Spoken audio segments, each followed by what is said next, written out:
the body starts to break down no matter how much you try to take care of it. So, but that's the whole point of this first week. A lot of fitness, a lot of playing, but a lot of weeding out to do. A lot of good players, and reality is you only got a certain number of roster spots, which we don't even know exactly what number that's going to be for this next year. So, so I think we take a lot of guys down to California today, and we get after it again with another pretty much double days all the way through that trip with a couple games. So a tough time, but we all work together, and I think it makes us stronger.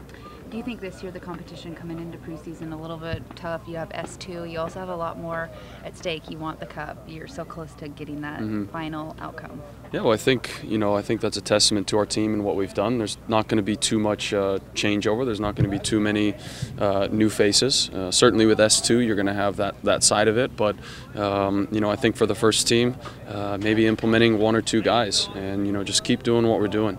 And so close last year, one goal.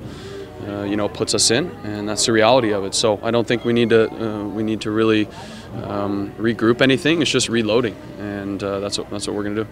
It's so early preseason. You're going to head down to California, UCLA, and then you got the Galaxy. That's got to feel a little bit like a good kick around. Yeah. I mean, it's always good to get down there, and those games, they don't mean too much at this point. The legs are so tired that it's one of those where you're kind of just putting a lot of stress on the body, and then we'll get a couple days recovery after that. So more important than the result is how guys kind of fit in. Do we make it through healthy? And getting to see guys at different positions maybe. So these games, you do play a rival, but at the same time, I think both teams, both coaches know that this isn't the playoffs. This is getting guys' feet wet and getting into a good rhythm of playing.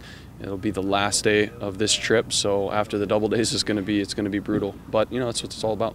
And lastly, you guys have Sunday off, Super Bowl Sunday. Yeah. Any big plans for what's going to happen? Not right now. I think in years past, I actually haven't been with a team. I've always been with the U.S. team the past 5 years. So for me, it'll be good to get back with the guys. I know that we do, a couple squares, and trying to win whatever it is, food. Gift certificates, things like that. So we keep it simple, we keep it mellow because we got training the next day.